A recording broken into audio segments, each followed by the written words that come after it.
Hi, we'd like to thank you for tuning in to the World Boxing Review radio show. My name is Aaron Snowell. They call me the Hall of Fame trainer of champions. Have we traveled the world for past, present, and future stars? And coming to you live from Tampa, Florida.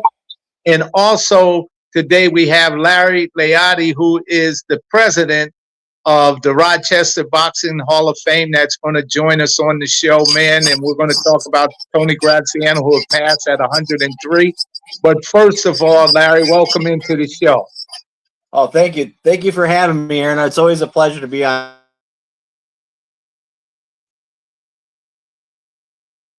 Yeah, I absolutely, Larry. It's on your show. We always have.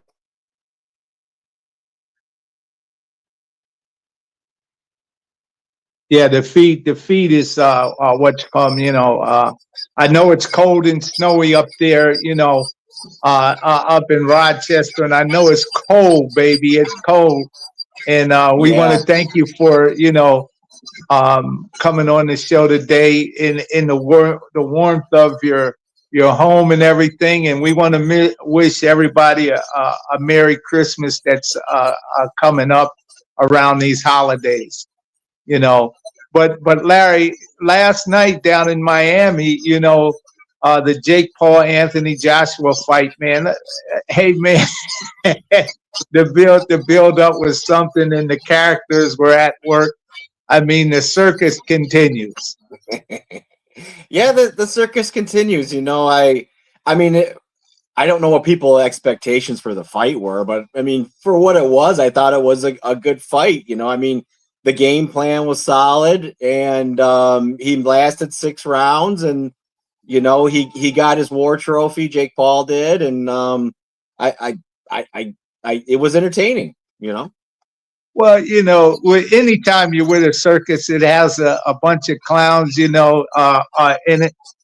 Jake Paul's circus, let me tell you. First of all, I want to say that it takes a lot of courage to climb into the ring, number one. And we just want to say, to Jake Paul, thank you for all that you're doing to promote boxing. And what we're about to say is in no way trying to belittle you, but there's certain truths that go along with the sport of boxing. And as he continues in boxing, he's going to find out those truths that come from the test of time around in boxing. And people try to defy the odds, but it's a difficult thing to do, to provide the odds. And number two, Jake Paul does a tremendous job with his promotion company, MVP, to promote women's boxing. He has a lot of women title fights that he promotes. It's to my understanding that he has a deal with Netflix, and that's a major outlet in order to keep boxing going as he tries to take his circus around the world to promote it. And last night it went the course of what we say in boxing. It's difficult for a little man to beat a big man, especially when he's a gold medal Olympic winner.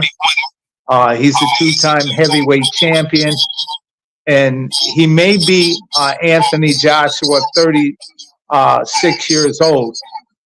He may not be on the top of the mountain, but he is on the other side, on the top of that mountain. And it's going to take a young gun in order to knock him down lower on that other side of the mountain. But right now, Anthony Joshua did what he had to do from a year and a few months layoff.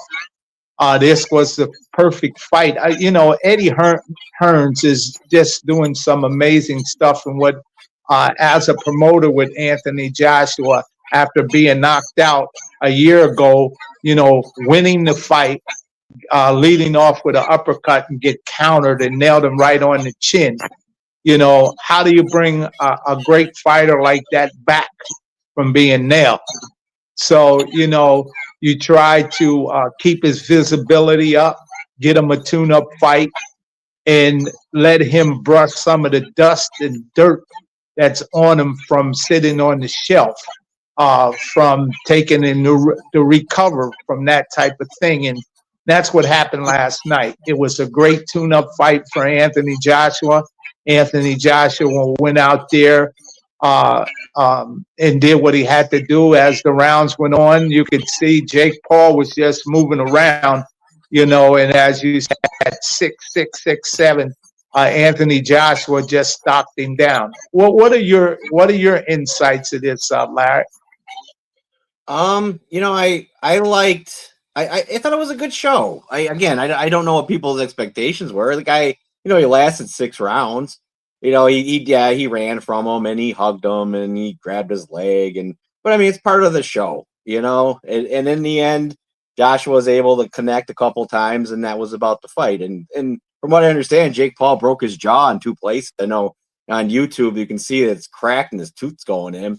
So he you know, he got his medal. He can go to all those shows and show people that Anthony Joshua broke his jaw and where he broke it. He's got the war story to go along with the fight, and you know, again, in the Bumgardner fight, you know, that was a good fight. I mean, was yes, Bumgardner a better fighter than the girl from Montreal? Yeah, she was, but it's still, they put on a good show.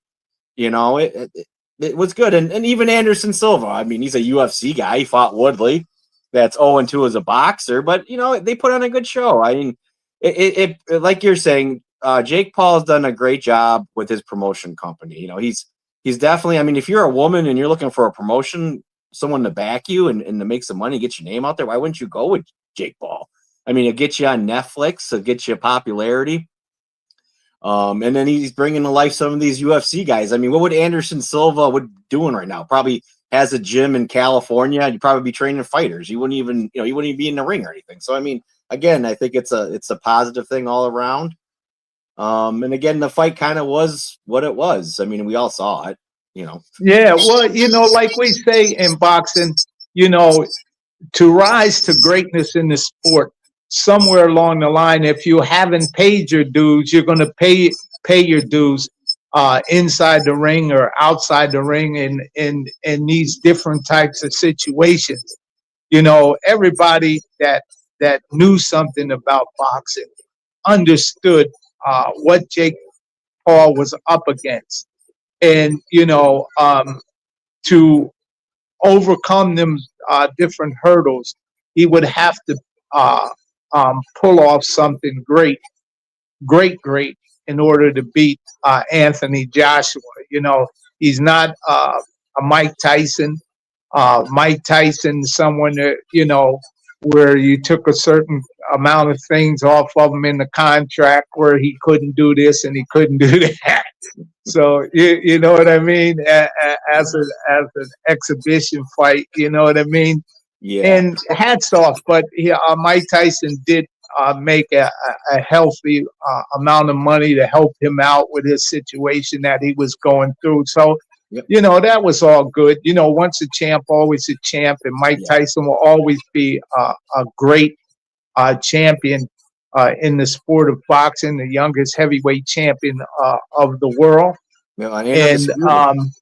and you know, undisputed. Those accolades you can never take away from Mike Tyson. He's one of the great fighters in his era and in boxing. And Anthony Joshua is one of those type of fighters, a 2-time heavyweight champion of the world. Yeah. He stopped him, and he put that pressure on him. Pressure will bust iron pipe, man, if you put enough pressure in there. And that's what Anthony Joshua did. He said earlier at press conference, he said there's a mental war going on between him and Jake Paul, and that he was going to take that mental pressure and he was going to kill Jake Paul with that mental pressure that Jake Paul was trying to flip back on him from coming back from a knockout. You know, like Jake Paul was saying that he was going to hit Anthony Joshua because he has a glass chin and he'll get knocked out once I hit him. Well, last night he did manage to hit Anthony Joshua with a clean shot. But guess what, man?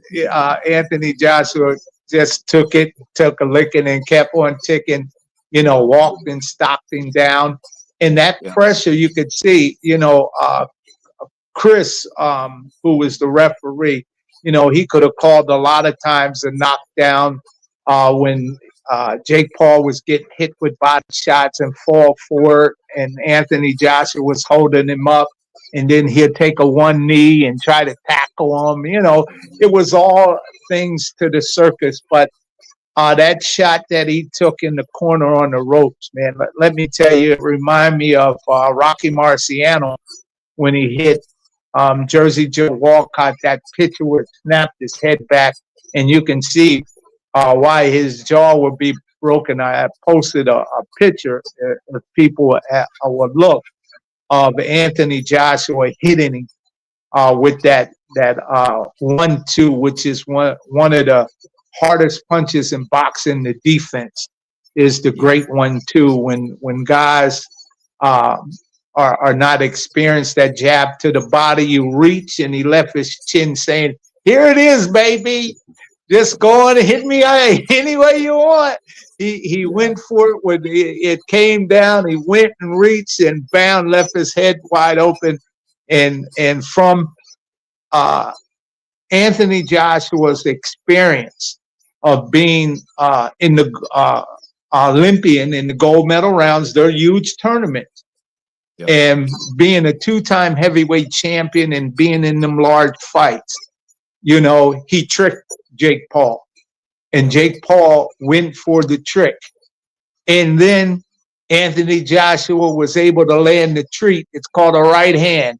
And boy, did he land the treat. And it's so funny. Jake Paul, man, he got it, you know, he talk it, but he can take it too. Let me tell you, he might got knocked out, but the way he got knocked out, whoa! Yeah. Went down, and he talked about what kind of great entertainment, Larry. Let's talk about that.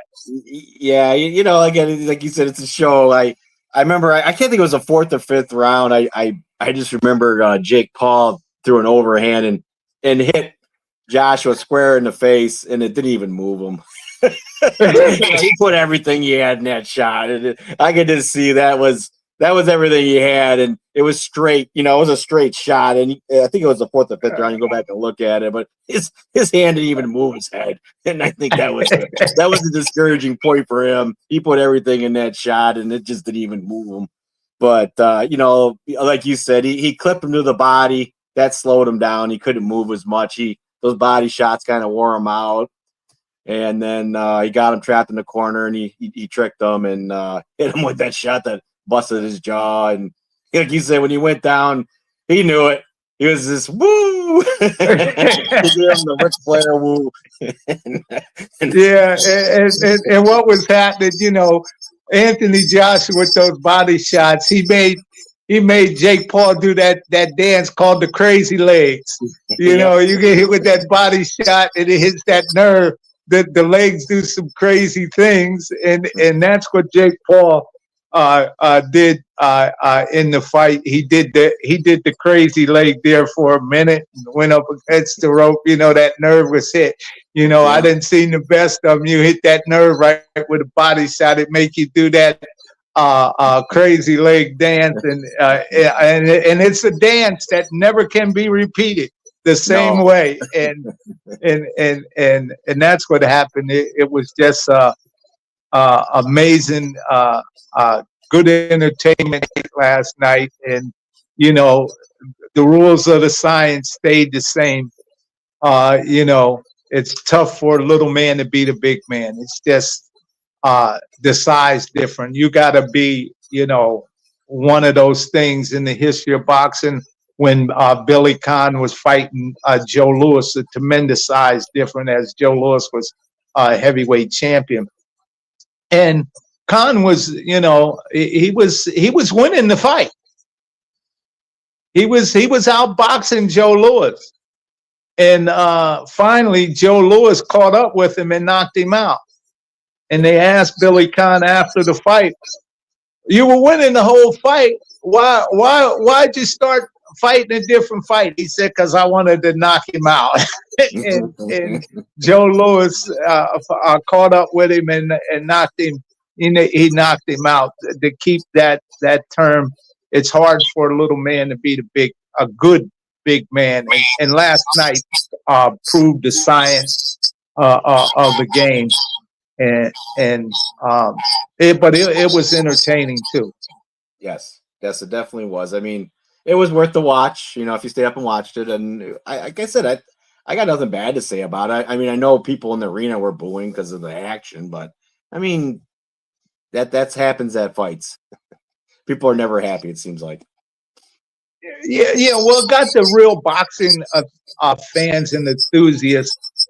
It really, they got what they wanted. They wanted to see Jake Paul knocked out, stretched out, and that's what happened last night. He knocked him out. He stretched him out. So the boxing enthusiasts around the world, they got the real treat what they wanted, to take some of the steam and the heat about Jake Paul after that thing with Mike Tyson. You know, it was disappointing to the real boxing enthusiasts to see what went on with Mike Tyson, but they wanted him to fight a real fighter. And last night, Jake Paul, with his great promotional skills and stuff like that, he heard the fans cry, and with his ego, he wanted to keep up with the pace. So he went out and got a big deal with Anthony Joshua, got a brand new Ferrari he's driving around with, and you know, entertaining. You know, his brothers in the wrestling, and he came out with the Hawkster, man. You know, we love the Hawkster, Hulk Hogan, that is. He came out with the hawk on him, you know, with the sunglasses like the hawk. But let me tell you something, youngsters, boxing is real, and you can't fake it. You get hurt sometimes, and learning to fight a better fight in the gym, you're going to have bloody noses, you're going to have saw jaws. Sometime after training, you can't even hardly eat from sparring and stuff. It just, you have to toughen the body up. You have to grow in stages, and all I have to say to Jake, the best of them around the game been knocked out. You can recover. But since Carissa Shields is fighting next here coming up, let's see if what happens in that fight with Carissa Shields up there. Maybe Jake Paul would fight Carissa Shields. I think that would be a great matchup, since Carissa Shields now is in the heavyweight thing. And you know how that thing with tennis, when the Riggs fought King in that women's matchup, it was a great. Yeah, and I think Carissa Shields and Jake Paul would be a great matchup. I think it would be a great draw after being knocked out. It'd be a high-level fight. It'd be a real boxing sanctioning match. And I think Carissa Shields will go for that because she called him out a few times. Yeah, you never know. It's like you said, it's all part of the circus. So we'll see. You know, who knows what's going to happen? You know, who knows? But let's talk about Ben Gardner in that woman's fight. Yeah, that was a dynamite fight, man. It was a really good fight. You know, I think Gardner caught her in the fifth, and she went down, and then I believe she caught her once again, if I'm remembering right. And you know, it was gluts. I mean, Gardner controlled the fight. You know, Baumgardner could definitely control the fight, but the girl had pep, man. She came to fight. Yeah, yes, she did. And Layla, hats off to her for her competitive spirit, to keep trying to win. You know, these are title fights, man, and you know, people have dreams of being champion. And last night, Layla was up against, man, Ben Garnett. She's the real deal. She got good fundamental skills. She can take a good shot too. Yep. As you can see, and not only is she cute in the face, she's cute in the waist, and boy, can she pack a wallop, and boy, can she stick and move. Yes. and she was doing that last night, but that was another good fight on the MVP card of Jake Paul's promotional company. And hats off to Jake Paul for a great card last night. Great entertainment, man. It was something indeed kind of special. So, Larry, let's take it from that news. Let's go into the news that's been popping and cracking about Crawford with his announcement in retirement. What do you think about that, Larry, from your viewpoint? You know, I think that we'll see. We'll see. Does he stay retired? Does he come back? You know, to me, you know, he made that big announcement how he wasn't going to pay the sanctioning, and for some reason, I think he thought people were going to back him and, you know, say, oh yeah, we should do away with this and whatever. And I don't think people really did. And it's kind of like, to me, well, now I'm taking my ball and going home. Now, does he deserve all the accolades? Is he one of the greatest? Yes. Is he a Hall of Famer? Yes. So I don't know. Maybe he just came to a point where he's like, well, maybe I just don't want to do this anymore. And I mean, I don't know who he can fight. I mean, he's not going to go up and fight David Benavidez. I mean, that would be crazy. And I don't know who else the money draw would be. So maybe he's at that point too. So I guess we'll just have to wait to see how this all carries out. Yeah, you know, from my viewpoint, dealing with a lot of champions and under that level, you know, when things come to play, of the pressure of the game, because once you're on the top of the game like that, the world and everything is moving so fast, man, because everything's coming at you. And what I think Crawford really should have done is sit back, because he has time. Yeah, I think he should have took his time, weighed out the pros and cons to what was coming up against him. I think he reacted too fast to the situations that were being thrown at him. And then by reacting too fast, making herky-jerky moves, you know. And here's why I say herky-jerky, is because he fought so hard to get the fight. He took things that he may not wanted to take to make the fight happen. So he won in terms of the negotiating table. You know, Canelo Alvarez, who is the draw, got over 100 and some million, and he took half of that, 50 million, and then go in and fight the fight of his life, where nobody thought that he could pull off a performance like he pulled off. Many people thought he could win, but not pull off the performance that he pulled off. So the leave all of that in the ring to pull off a masterful performance. When earlier at the different press conferences, they were talking about that this fight wasn't going to be a undisputed fight. Some of the belts weren't going to be only the ring belt, and all of that was leading into the fight. He won that part of it, where they say, okay, this is for the undisputed championship of the world. And then here to come to find out of the aftermath of all the great things Terence Crawford did in winning the fight, winning at the negotiation table, days later, when it comes to find out, you know, where it's being reported, hey, look, he hasn't paid his sanctioning fee for an organization who sanctioned the fight, the WBC. You know, you're getting 50 million.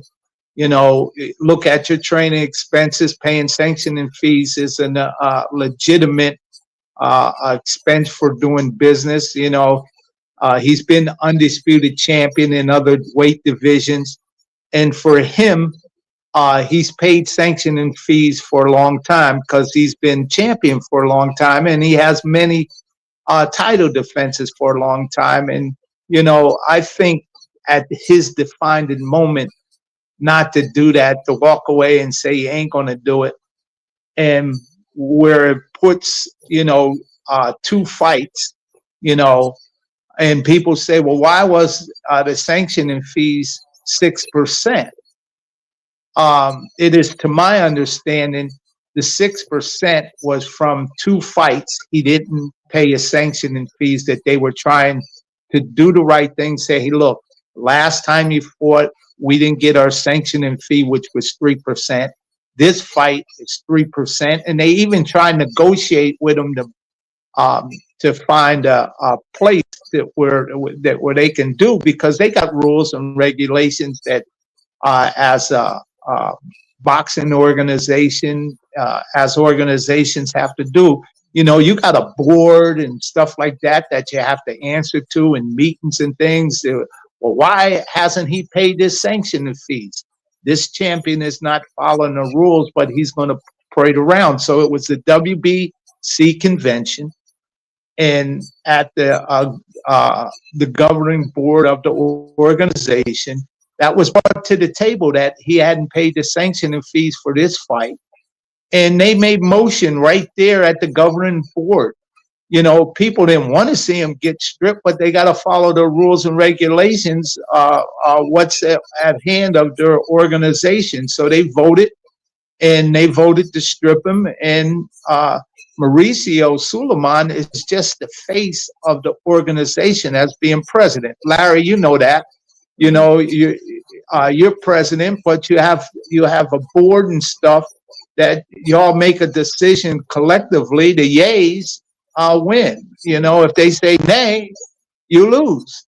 Yep. And in a situation like that, you know, Mauricio had to listen to what they voted on and go out, and because he's the face, and talk and about his organization, what the board and stuff have choose to do, and that's what happened. You know, it ain't Mauricio's money; it's the WBC's money, the organization. Yes, the fund that they're funding, the Boxers Fund, is yes, it's his father's name, but that is to help fighters in his name. It's like the United Way or the Salvation Army. There are organizations that is the name of the organization. The name of the fund that they chose to name it was the great Jose Suleiman, you know, who was longtime president. And so it's not personal. And I think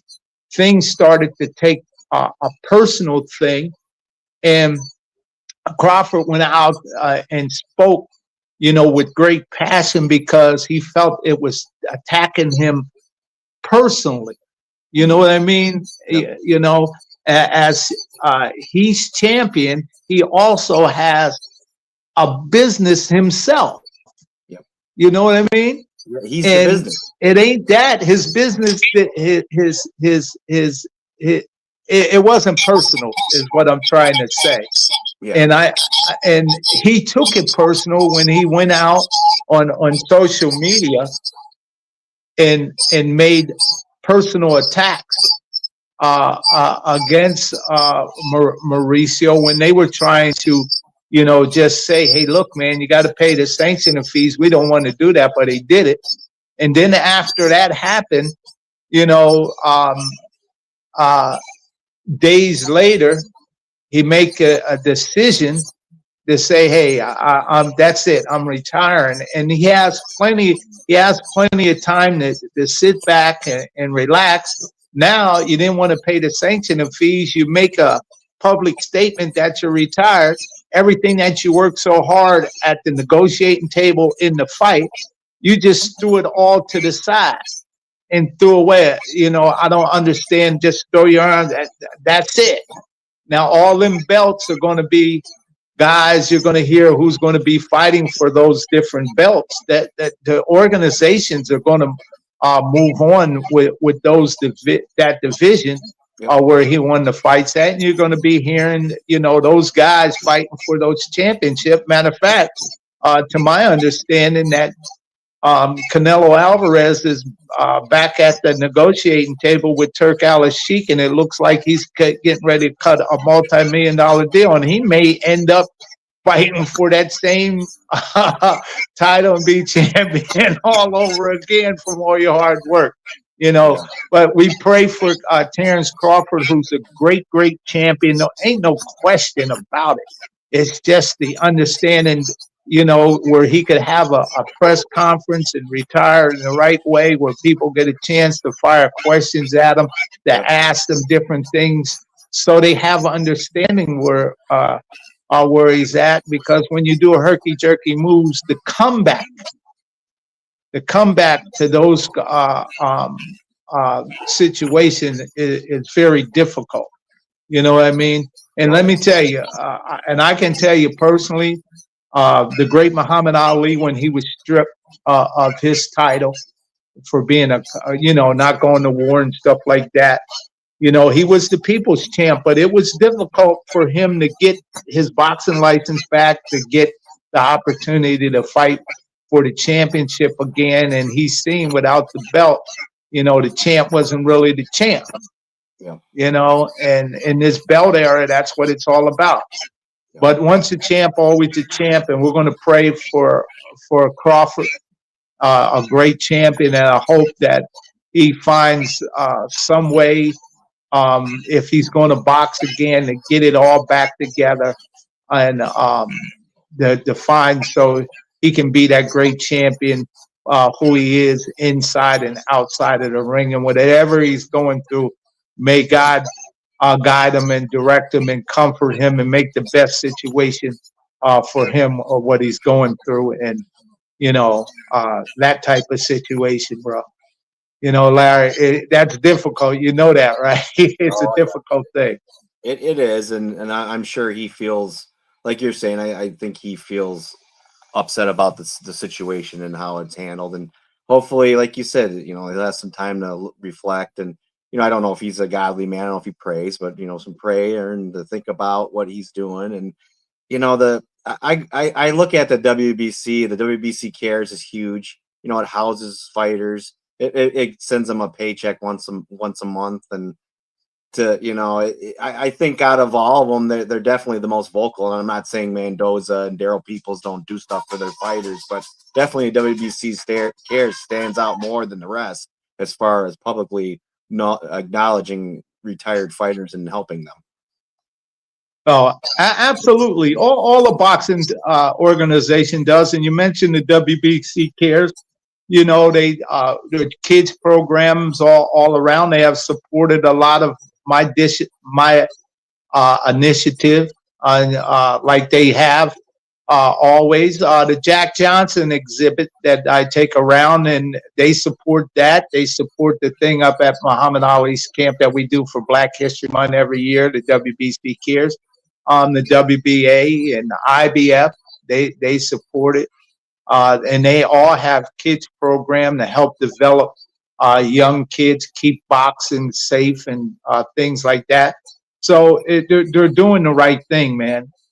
So I just hope Terrence, as a great fighter, great person, a good human being, that level heads prevail, and that whatever he's going through, that everything can get back on the right track. He's a great champion, and I hope that he makes the right decision for himself and his family to make his life better as a human being, man. He's been fighting since he was a kid, and that's a long time, man. If he feels he needs to retire, hats off to him. Yeah, and he's one of those guys that went through the gauntlet. He didn't get popular till he got older. I remember when Top Rank picked him up, he was in his late 20s, middle 20s. Yeah. It took him a long time to climb that pedestal. I go back to that fight with him and Canelo. I mean, you would swear Canelo was the older guy. but Terrence was like 3 years older than he is. So I mean, Yeah. you know, it just took him that long to get to the top. Yeah, absolutely. So look, Prez, we'll take it, leave that there where that's at. And, you know, USA Boxing National, the national tournament just happened. And we want to congratulate Joseph Jojo Akawandi and all of those who won. Jojo is now a heavyweight, man. He's another guy, started as a kid. Joe did, 8 years old. And now he's 18 and he's 6'6", and he's a heavyweight, and he won the tournament, and he won coming up as the years went on, winning the gloves, the nationals, and boy, has he really built up a resume. JoJo has, and also he has a college degree. Wow. Yeah, his city where he's at in Joliet, Illinois, JoJo. The city has recognized him again for being a stand-up citizen, and they supported him as a youth. They seen his potential, in the city of Joliet, Illinois, wrapped their arms around him, and they gave him all the support. So he came back after he won the nationals as a heavyweight. They bring him back in the chambers to salute him and to congratulate him. And JoJo, keep up the great work and training hard, and congratulate all the national champions for USA Boxing. Great. It's great to see them moving onward and forward. And now we have to wait and see what the Olympics hold and who's going to be on the Olympic team. So that'll be coming up too. Yeah. You want to speak anything on that national tournament, Larry? Yeah, you know, I think that's great that Akalande showed up and what, he beat the number 4 ranked heavyweight in the world from the correct. US? He beat the number 4 guy. Yeah. I mean, for a guy that's just coming into his weight, that's huge. And I hope to meet him one day. He seems like a really good kid from what you've said, and I know he's been on your show. You know, as far as USA Boxing, I guess we'll just have to wait to see, you know, how the invites go for the camps and what's going on. They always seem to be in a turnover. You know, it's just a constant turnover. There doesn't ever seem to be a system in place where they're building a structured system. It's the one thing I think that shocked me most about nationals is none of the people on the elite team won. I mean, yeah, isn't that something? Where are you going? You know, what are you building if none of the fighters you've been taking to these world tournaments and pushing out there don't win the national tournament, then they lose? I don't know. You know what I'm saying, Aaron? It just seems like yeah, I know exactly what you're saying. But hey, there's kids that are very hungry that are beating these guys, so they're proving that, you know, they should be on the team. So it gives those that were on those elite teams, it gives them the chance to say, hey, look, if I want to compete in a world tournaments, I'm going to have to work hard and do the right thing and win in the tournaments in the United States so I can make it to those other world tournaments and, you know, things like that. So the elite teams are the teams that are competing in the United States for the Olympics, and the Olympics are going to be in the United States in California. Up and coming Olympics, and that's going to be very, very impressive to see who's on that team and how many medals they can win, man. And as big as the United States is and the amount of fighters that we have now participating, we should be able to win in boxing some tremendous achievements by winning gold medals or medals in the Olympics. So we're going to keep our hats off for that. And those that didn't make it to be a national champion, hey, look, man, rededicate yourself, focus on a plan, and come back. You can do it because most of them are still young. You can still come back and have a tremendous career and become a champion some other kind of way. maybe on the professional ranks or something like that. But their team and parents have to come to the table and have devise a plan and move forward on that plan. I think. Yep, and I'm not trying to take away anything from those great fighters that won that nationals. I'm just saying, when I look at the building structure of the U.S. Boxing Association, it always seems to be in flex. That's all I was trying to say. Congratulations to the people that won nationals. And Ekalande and the others that won. That's a great feat. Yeah, well, you're absolutely right, Prez. About all that, man. It's interesting how all that's unfolded. But let me tell you, last week in Orlando, Florida, was the WBA convention, and I had the pleasure to go down there with Craig Hawk, who's a dear friend of both of ours. President of the Indiana Boxing Hall of Fame.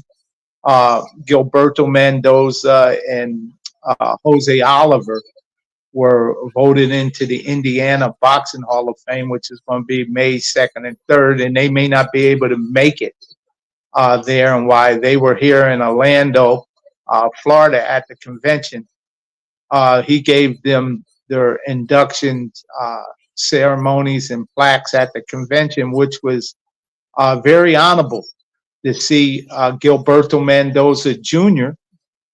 Be inducted into the Indiana Boxing Hall of Fame with all the great work that the WBA does. It was the 104th year of their convention in their organization.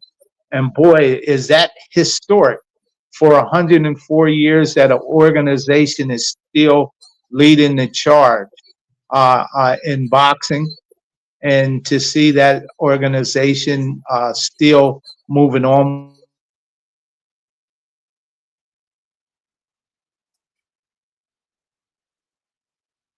Berto Duran, he was there at the convention. And also Bernard Hopkins. Bernard Hopkins is one of the longest reigning middleweight champions in the history of boxing. He was there. He was talking, and we're going to talk a little bit about what he said. But Christy Martin was there, who's parading her new movie that was in cinemas and stuff. I think it's playing online and in cinemas. She was there, the coal miner's daughter, Christy Martin, and also Katie Taylor was there. Katie Taylor was there. It was great to see her. What a great champion she was.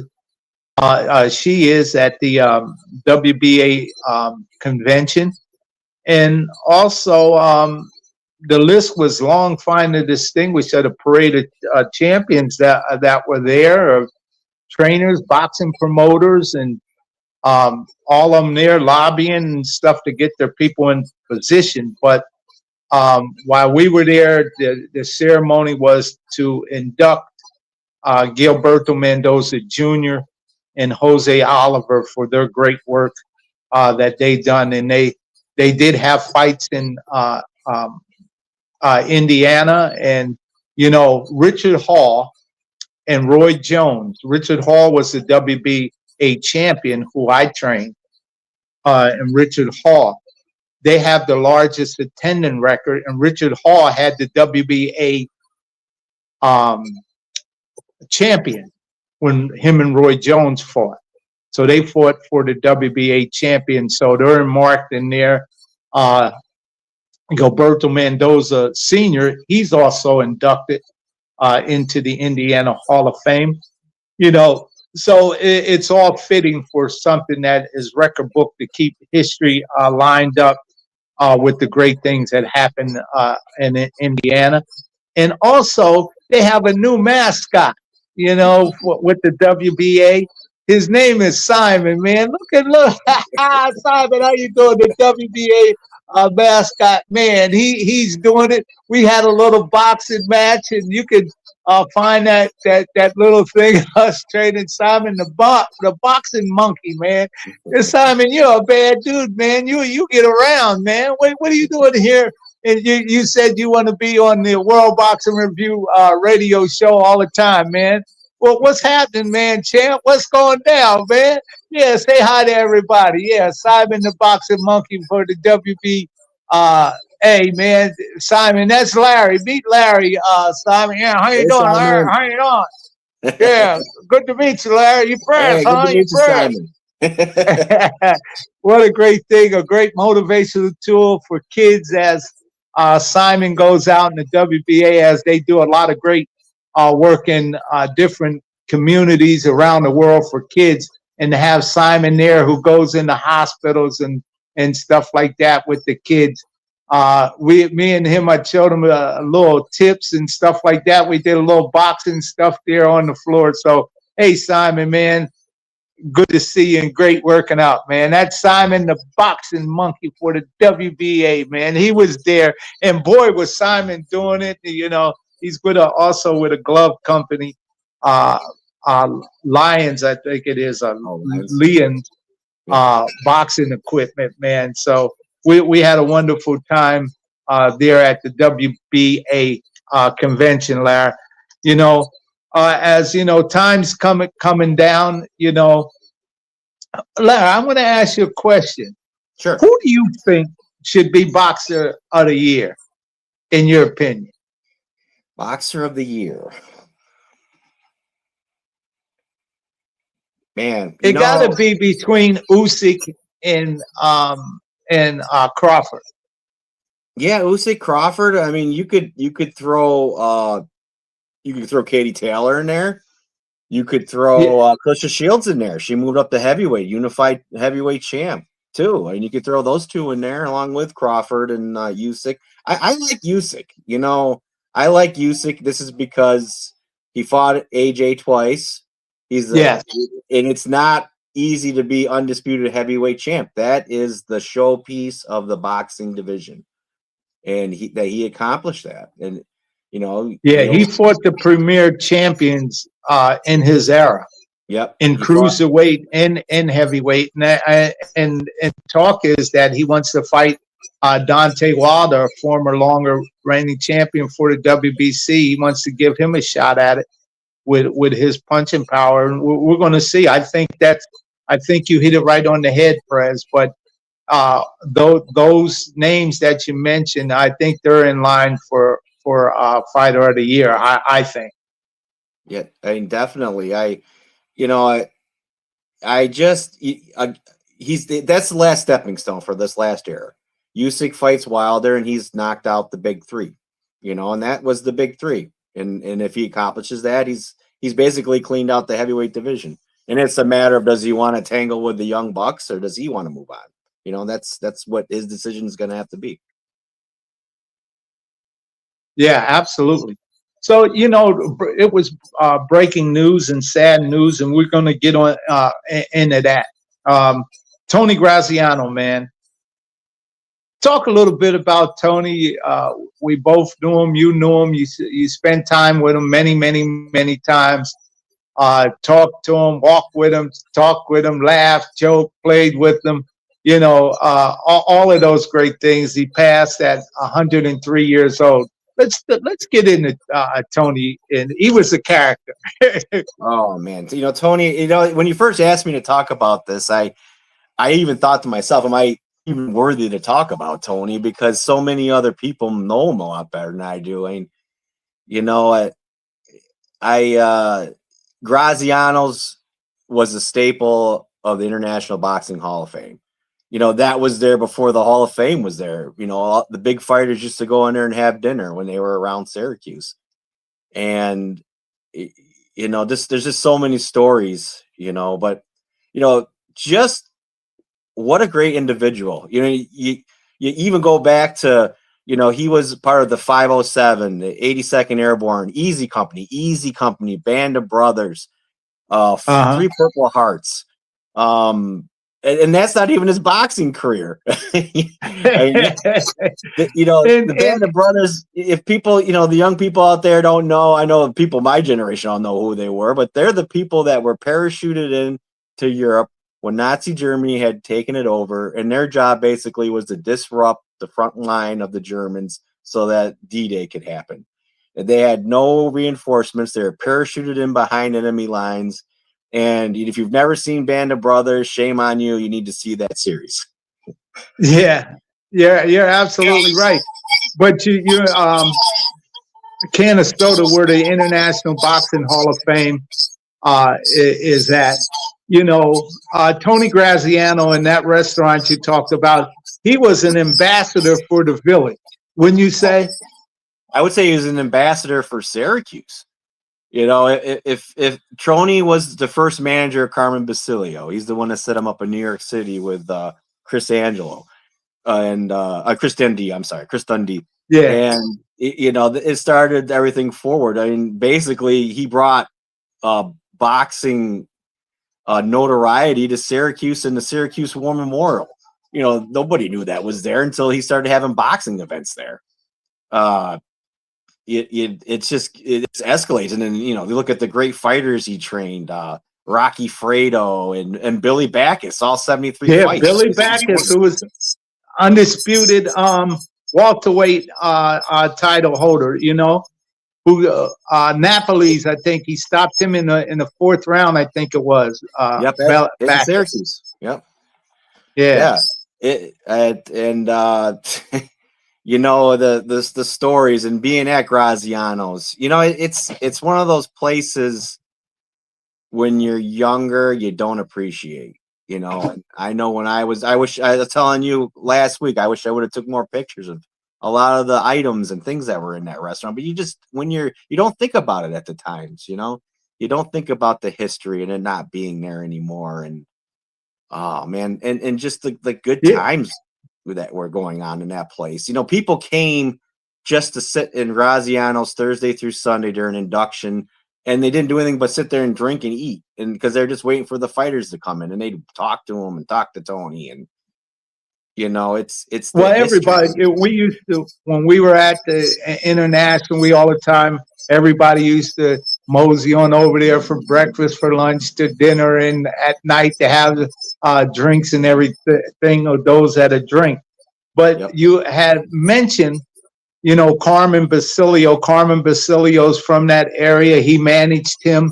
Carmen Basilio and Angelo Dundee, all of them are in the Rochester Boxing Hall of Fame, and all of them were instrumental to help the International Boxing Hall of Fame get their jump start. Yes. Yeah, if it wasn't for those individuals you just mentioned, there wouldn't be a Canastota. And who knows, would there be a Hall of Fame somewhere? It's the only Hall of Fame that actually owns their building and their property. These other Hall of Fames just rent the space. So, who knows? Who knows where we would be if it wasn't for those individuals putting it in Canastota. It's, man, I think back to so many memories of Graziano's, and I go back to in 1989 when they first broke ground, and then 1990 is when they had the big celebration, and Muhammad Ali was there. And it's funny because the stories of how long he did this and how long he did this and where he went, but the real story that I remember is that the weather was so crappy. It was a cold June. It was raining. And there was nowhere to go because half the stuff there that you see now wasn't even built. Right. That's right. They used to have, they built a stage there so that they had that award ceremony and they could induct those guys. But there was no place to go. So Ali was in Graziano's in the corner booth, and he signed.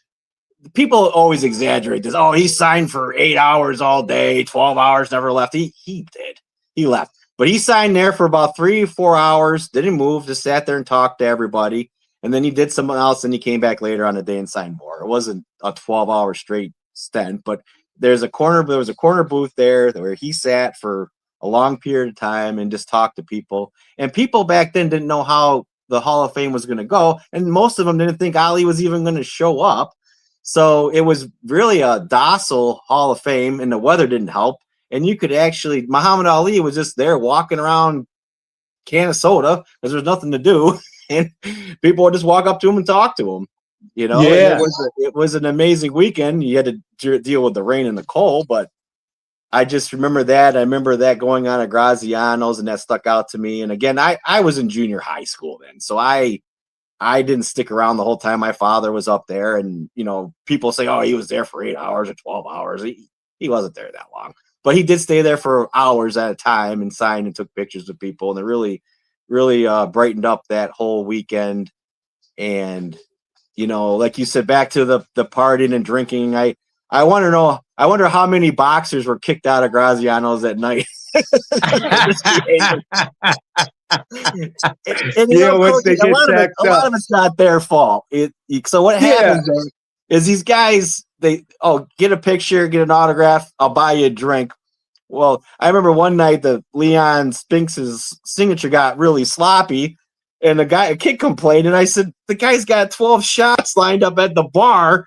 Of course, the E's going to look like Pac-Man. Yeah, the mayor at the time, you know, Leon, the mayor used to have everybody come over his house after the bar closed.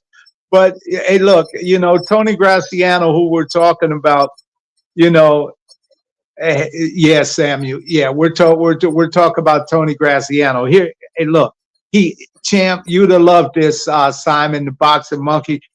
He had up there the Canastota Boxing Club. Yeah, the boxing club. You would have enjoyed that to bring the kids in there, Simon. Yeah. Yeah. World-renowned Canastota Boxing Club in a town with not that many people in it. What would you say the size of Canastota is? What, maybe? Man, how many people do you think are there? Like 3,000? I don't know. If it's 10,000, they're lucky. 10,000? I really don't know. But they traveled the whole world. He brought that club all to Italy, to Spain. They fought in world tournaments. They were ranked. Like I said, Billy Backus came out of there. Rocky Fredo was from Geneva, but you know, he trained him. But no, he was from Syracuse, wasn't he? Yes. What? Rocky Fredo, he lost the vacant WBA, junior middleweight champion, I think it was, the title in 1981, I think it was. Yeah, Fredo. Something like that. I'd have to look, but yes, I think you're along the right lines. Yeah, I think so. But Fredo, from Syracuse. But you know, it's amazing when you talk about Canastota. It's hard not to mention Rochester, Syracuse, and Buffalo. And, you know, they're 30 minutes, 40 minutes, and Buffalo's a little further. But that's what people always mention when you mention Canastota, that area, you know? Yep. Yeah, we all kind of just go together, whether we want to acknowledge that or not. But we all kind of, you think of the three cities right there. You know, it's funny. You don't think of Albany, but you think of Rochester, Syracuse, and Buffalo. I think, you know, Rochester's way on the east side of the state, that long ride across 90, you know, to get over there to Albany. But, yeah, those areas in those smaller cities had a lot of boxing and great champions and stuff like that come to Syracuse and Rochester and Buffalo, you know, come through there. I know many great champions and many great fights have been up in your area. And to have the Rochester Boxing Hall of Fame, y'all are going on, 35 years now? 35 years. Yep, 35 years this year. Yeah, and it's just amazing feat of all the great boxing people that you have inducted into the Rochester Boxing Hall of Fame, and I'm just happy to be a part of the inductees and share a little time with the Rochester Boxing Hall of Fame. You, Larry, and Mark, and Theo, and all of y'all are just great people to be around, to be with, and you know, you do a great boxing ceremony with your induction and all that. And have y'all picked your class yet for 2026? Not yet. We're still ironing it out. We'll make an announcement next year, early next year. For early next year. That's yeah. I know people are waiting. Yeah. To hear that announcement. But y'all always have a great class of people that go in there. It's just amazing what's going on. Larry, next week is Christmas. And the day after Christmas, Boxing Day, is when Jack Johnson, the first African-American heavyweight champion of the world, which is 117 years ago, became heavyweight champion. And, you had us, who has the Jack Johnson exhibit. We bring that up to Rochester, to the Hall of Fame, to the dinner, man. It's just amazing the warmth and how people still honor Jack Johnson to this day. And Mayor Evans, boy, when he came to the exhibit, he was excited. Talk a little bit about that and everything, what that means to have an exhibit and stuff like that up at the Rochester Boxing Hall of Fame. Well, we always appreciate you in bringing the Jack Johnson exhibit. It's such a vital piece of boxing and American history. And I just to get the name out there, to tell the story and the history about it, and to be part of the exhibit and to see it, it adds light to the story of it. And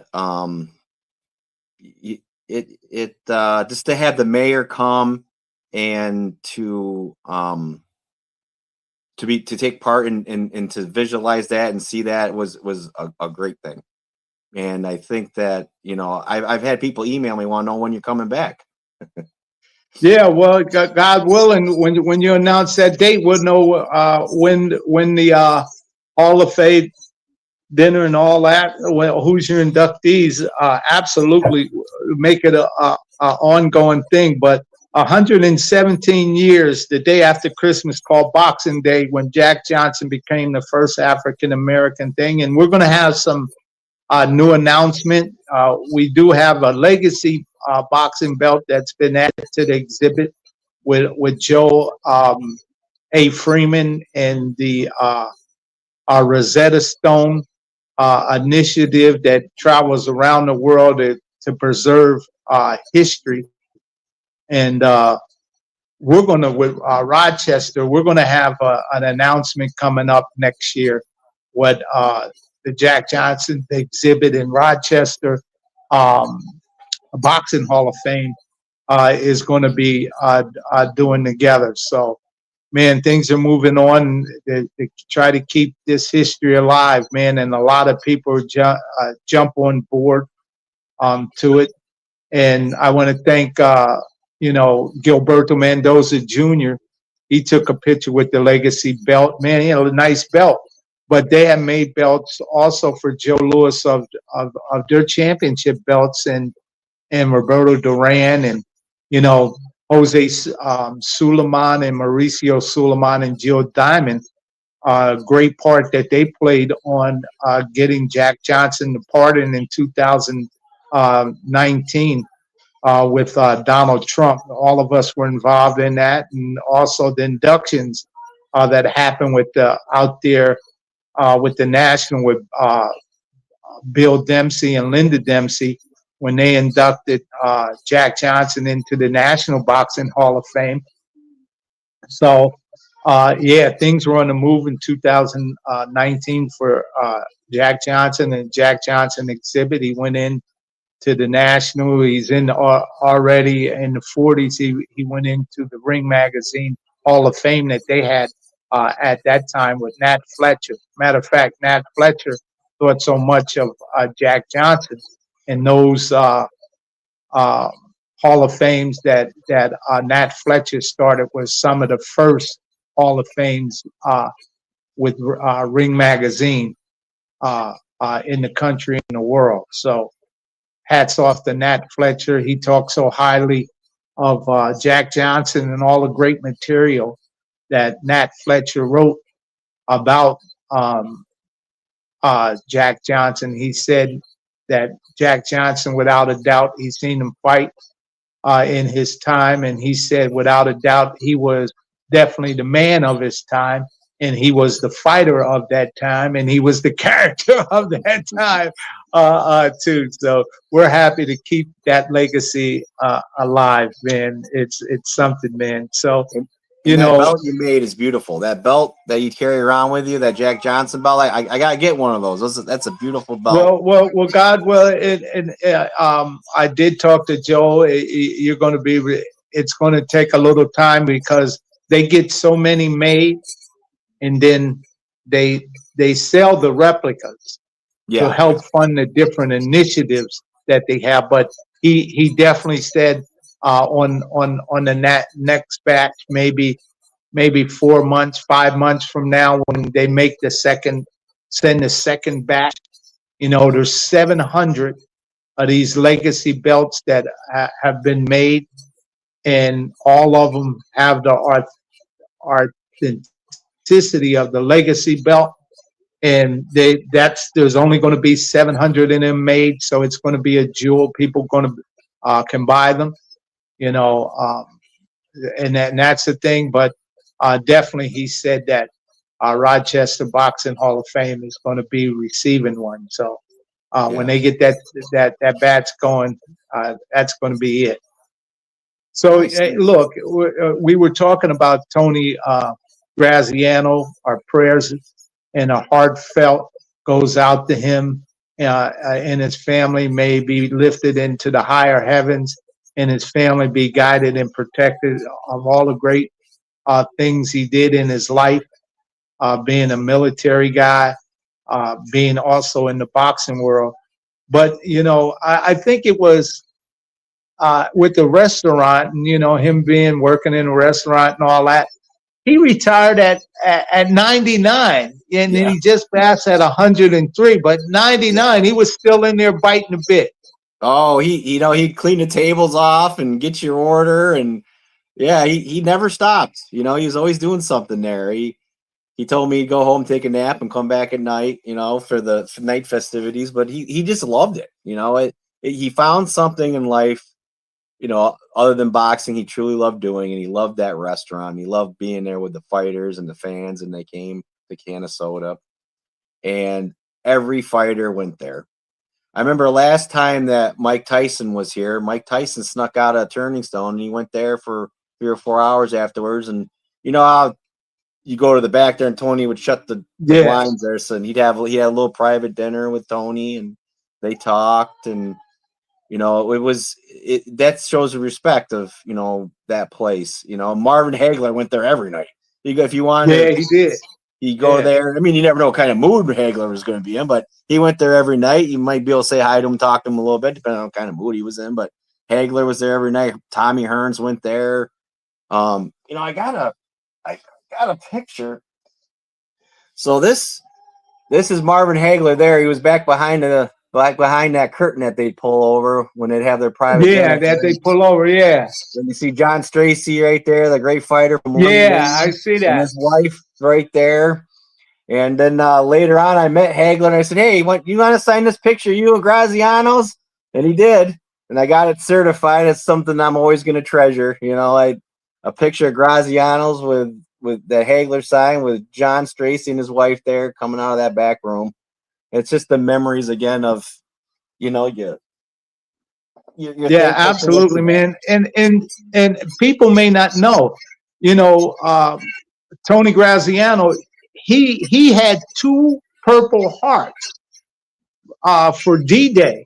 Yep. You know, in World War II. You know, he was wounded in World War II, so he got 2 Purple Hearts. I think it was Company E or something like that. Yeah, he was easy company. That he was a part of that infantry. What was a 42nd Airborne Division, I think it was. What he used to say, you know, because when you ask him and talk about it, he would sit down and tell you in detail, you know, because, you know, I used to talk to him and I let him know that my father had 2 Purple Hearts. My father was in Normandy. Mm-hmm. And that my father had, oh man, when Tony found out, Tony, man, he used to talk to me all the time about the military and the army and stuff like that. Not that I knew anything about it. He would just tell me the stories and the experience is to let me know about what my father had may have went through being in the military at that time. So yeah, man, it's definitely heartfelt out, and our prayers go out and there. Man, Larry, time goes by fast, man. You know, it does. I wanted to hour and 10 minutes. I was gonna say, you know, something about that. You know, Tony got very good about talking about the situation and bringing light to it, and not bringing light to himself. And I think that's the key, because a lot of those people that have gone through the things that Tony went through had a hard time talking about it. And he realized that you can talk about the situation and educate people on the situation without promoting yourself. And I think that's what he did a good job at doing. You know, he never wanted to, absolutely. He wanted to just tell you the situation and how it happened. And I think that's a good motto to think about when we're telling our stories and how we come across to people, because you don't have to acknowledge yourself in the situation. You can acknowledge the story of how it evolved. And I think that's one thing that Tony really did a good job at doing. Yeah, you're absolutely right, Press. Well, hey, look, Simon, look, you hear that? What do you think of the show today, Simon? Man, you even got in there, man. Way from Orlando, you came here, man. What you think, champ? Everything all right? Did we do a good job? You know, Fake Paul and Jake Paul and Anthony Joshua, man. What do you think about that fight? You know, hey, man. Look, Larry, time goes by fast when you're having fun. So, you know, let's in closing, what do you want to say, Larry? I want to say, you know, we're coming up on this holiday season. It's a time to love, laugh, to be with your family. And I think it's important, you know, especially as we're talking about like can of soda. You know, when you're younger, you take those places for granted. You don't realize, you know, they're not going to be there. You know, step back, look around, enjoy your family, enjoy what you have, enjoy life, you know, enjoy these holidays with everybody. And if you got somebody you want to call them, talk to them, see how they're doing. You know, you look back and you wish you would have done more, so do it. You know, this is the season. You're absolutely right, and great words of wisdom, Prez. We want to thank each and every one of you for tuning into the World Boxing Review radio show this morning. And we want to, as the holiday season approaches us fastly, next Thursday is Christmas. I want to give y'all the season greetings from each and every one of us that are participating in boxing, in the boxing community.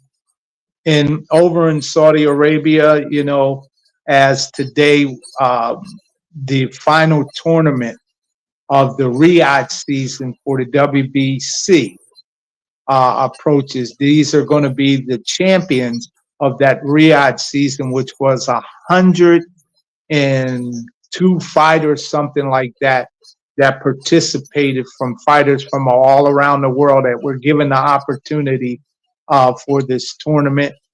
And I want to say to Mauricio Suleiman, a job well done, as you're giving fighters the opportunity to compete so they can be recognized, and may each and every one of them experience the best experiences. In closing, I want to give you the seasoned greetings of Assalamu Alaikum, which means peace be unto you, to each and every one of them that are over there, Riyadh, and may the best of that tournament be shown for around the world. So, hey, look, Larry, we got to close. It's been fun this about what's happening in boxing and Samuel and all of that, man. So we just as people are calling, ringing us up, we want to say to everyone, hey, look, man, thank you for tuning in to the World Boxing Review radio show. My name is Aaron Snowell. They call me the Hall of Fame champions. And we travel the world for past, present, and future stars.